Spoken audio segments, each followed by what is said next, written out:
माता तीर्थ औँसीमा चाहिँ हामीले आमाको मुख हेर्ने मौका पायौँ, आमाको मुख हेर्ने सेवा पायौँ र समयले पनि एकपटक बिर्सिसकेको कुरा पनि समयले चाहिँ सम्झाउने प्रयास भएको छ। जुन अब सबैका आमाहरू हुनुहुन्छ, घर घरमा आमाहरू हुनुहुन्छ, त्यो मलाई खुसीको कुरा हो। हामी आमाको मुख हेर्नु भाग्यको कुरा हो।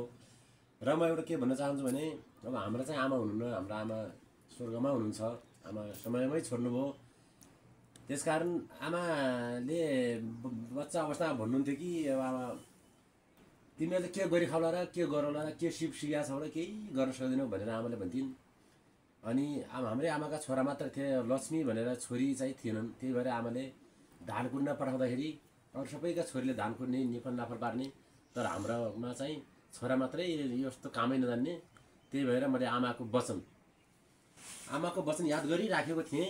हाम्रो खासै त्यति निर्णय काम पनि गर्दैन, अलिक दुर्गम ठाउँ भएको कारणले गर्दा आमाको वचन याद गरिरहेको थिएँ। आमाले सिकाउनुहुन्थ्यो, खास छोरीले मात्र यो काम गर्ने रहेछन् त, अब हामी छोरा मान्छे घरमा बहिनी नहुँदा हामी चाहिँ भोकै मर्ने त भनेर मैले चाहिँ त्यसलाई एउटा रिस राखेर मैले त्यस्तो काम जो अब बहिनीले, छोरीले र आमाले गर्ने कामलाई मैले सिकेँ। अब हेर्नुहोस् त, तपाईँको सामान्य कुरा छ।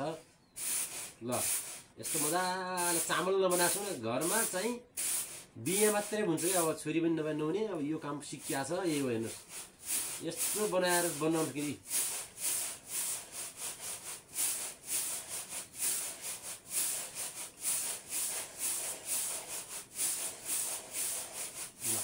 यो छोरी मान्छेले गर्ने काम अब के गरी खालाएर भन्दिनँ आमाले। अब यही हो, कुटुन पिस्नु पर्ने, घरको काम पनि धेरै गर्नुपर्ने। अब घरमा आफूले छोरी नभएर छोरीको लागि धेरै प्रयास गर्नुभयो त हाम्रो आमाले। बहिनी दिन सक्नु भएन, दिदी दिन सक्नु भएन, तर हामी छोरा मान्छेले पनि यस्तो काम सिकेको छौँ।